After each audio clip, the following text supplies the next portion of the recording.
ভাইয়া আমাকে 10 টাকার ভাত দেন তো। আজকেও আসছে প্রতিদিনের মতো 10 টাকার ভাত নিতে। এই নেন আপনার ভাত। ভাইয়া আজকে তো 10 টাকার ভাত কম করতেছে, অন্যদিন তো বেশি করে দিতে। এই বেটা, এই ভাতটা তোকে বেশি দিছি। আচ্ছা ঠিক আছে ভাইয়া। ভাইয়া এই নেন 10 টাকা।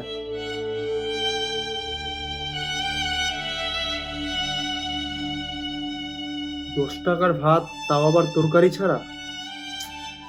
শফিক এদিকে আসো তো। জি মহাজন বলেন। আমি কয়েকদিন ধরে ফলো করতেছি, ওই লোকটা আসলে তুমি ওকে 10 টাকা করে ভাত দিয়ে দাও। জি মহাজন, ওই ছেলেটা প্রতিদিন 10 টাকা করে ভাত নিয়ে যায়। এইভাবে যদি প্রতিদিন 10 টাকা করে ভাত বিক্রি করিস তাহলে তরকারিগুলো কি তোর বাপে নিয়ে যাবে? এখন হাঁ করে তাকায় আছিস কেন? যা কাজ কর, আর কোনোদিন যেন তোকে 10 টাকার ভাত বিক্রি করতে না দেখি। আইসি আমার দয়ালু লোকটা প্রতিদিন 10 টাকা করে ভাত বিক্রি করে। আজকে 10 টাকার ভাত বিক্রি করলাম বলে লোকটার কাছে, মহাজনের কাছে গালি খাইতে হইলো। আচ্ছা, ছেলেটা যে প্রতিদিন 10 টাকা করে ভাত নিয়ে যাচ্ছে, কি করতেছে এটা কিন্তু আমাকে দেখার লাগবে। এই শফিক, তুই একটু দোকানটার খেয়াল রাখিস, আমি একটু বাইরে যাব, বাইরে আমার কাজ আছে। ঠিক আছে মহাজন।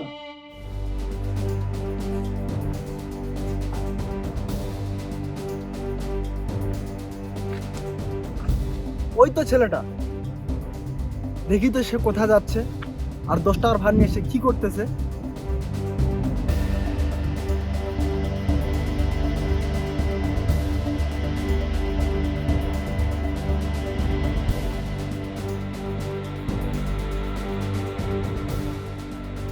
এখানে বসে ভাতটা খেয়ে তারপর রুমে চলে যাবো।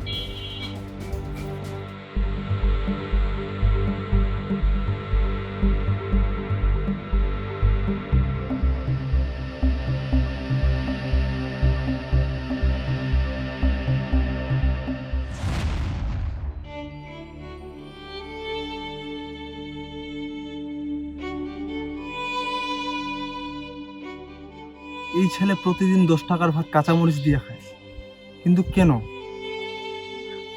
বিষয়টা আমাকে জানতে হবে। খাওয়া তো শেষ, একটু রুমে যাই তাড়াতাড়ি, কাজ আছে।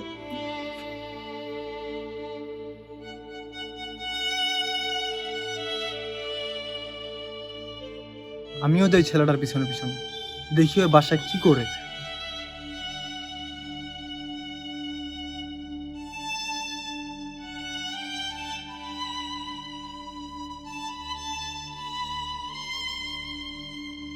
এই যে ভাইয়া।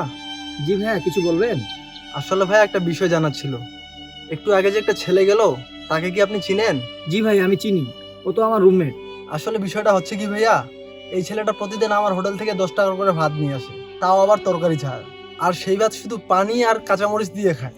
সেটা দেখে কি আপনাদের কষ্ট হয় না? আসলে ভাইয়া, আমি কি বলবো, ও 2 দিনে টিউশনি করায় আর ওই টাকাগুলো সব বাসায় পাঠায় দেয়। শুনেছি ওর মা নাকি অসুস্থ। ও আচ্ছা, এই ব্যাপার। তাহলে এখন বুঝতে পারলাম। আচ্ছা ভাইয়া, আমার হোটেলে তো প্রতিদিন খাবার বেঁচে যায়, তাকে যদি খাবারগুলো আমি দিই সে কি খাবে? আসলে আমার মনে হয় না ও সেটা নেবে।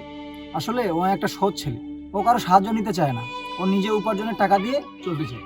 আসলে সবচেয়ে বড় কথা হচ্ছে, ও কারো দয়াতে চলে না। আচ্ছা ভাইয়া, আমাকে কি একটু হেল্প করতে পারবেন? জি ভাইয়া, বলেন।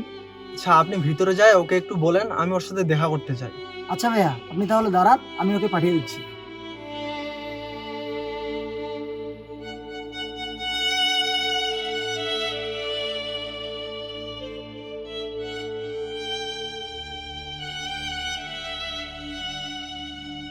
ভাই আসসালামু আলাইকুম। ওয়ালাইকুম আসসালাম। ভাইয়া কোনো সমস্যা? আমি তো আপনার ভাতের টাকা দিয়েই আসছি। না মানে আমি আপনাকে কয়েকদিন ধরে ফলো করতেছি। আপনি আমার হোটেল থেকে 10 টাকা করে ভাত নিয়ে যান, নিয়ে এসে আবার কাঁচামরিচ আর পানি দিয়ে খান। আর সব থেকে বড় কথা হচ্ছে কি, আমি একটু আগে আপনার রুমমেটের সাথে কথা বলে আপনার সব কথা জানতে পারছি। আমি যদি তোমাকে সাহায্য করতে চাই, তুমি কি আমার সাহায্যটা গ্রহণ করবে? আলহামদুলিল্লাহ ভাইয়া, আমি এমনিতে অনেক ভালো আছি। তাছাড়া আমার এমনি কোনো সাহায্য লাগবে না, আল্লাহ পাক আমাকে অনেক ভালো রেখেছে। আমি শুনছি আপনার রুমমেটের কাছ থেকে আপনি কোনো সাহায্য গ্রহণ করেন না। ভাইয়া আপনি যে সাহায্যের কথা বলছেন না, এতে আমি অনেক খুশি হয়েছি। আচ্ছা, আপনি তো কোনো সাহায্য গ্রহণ করবেন না। আচ্ছা, আমি যদি আমার হোটেলের ম্যানেজারের দায়িত্ব দিই আপনাকে, সেটা কি আপনি গ্রহণ করবেন? ম্যানেজারের কাজ? হ্যাঁ ভাইয়া, আমি সেটা গ্রহণ করব। আপনার এই কথাটা শুনে আমার অনেক ভালো লাগলো। সবচেয়ে বড় কথা কি ভাইয়া, 2-4টা টিউশনি করিয়ে যে টাকাটা পাই সেটা আমি বাড়িতে পাঠিয়ে দিই। তাছাড়া মেস ভাড়াটাও ঠিক মতো দিতে পারি না। আর আপনি যদি আমাকে জবটা দেন তাহলে আমার অনেক বড় একটা উপকার হবে। আমি আপনার হোটেলের জবটা মানে ম্যানেজারের দায়িত্বটা পালন করব। আচ্ছা ঠিক আছে, আগামীকাল থেকে তাহলে জয়েন করো। ঠিক আছে ভাইয়া, আমি আগামীকাল থেকে আপনার ওখানে জয়েন করব। আসসালামু আলাইকুম। আচ্ছা ঠিক আছে, ওয়ালাইকুম আসসালাম।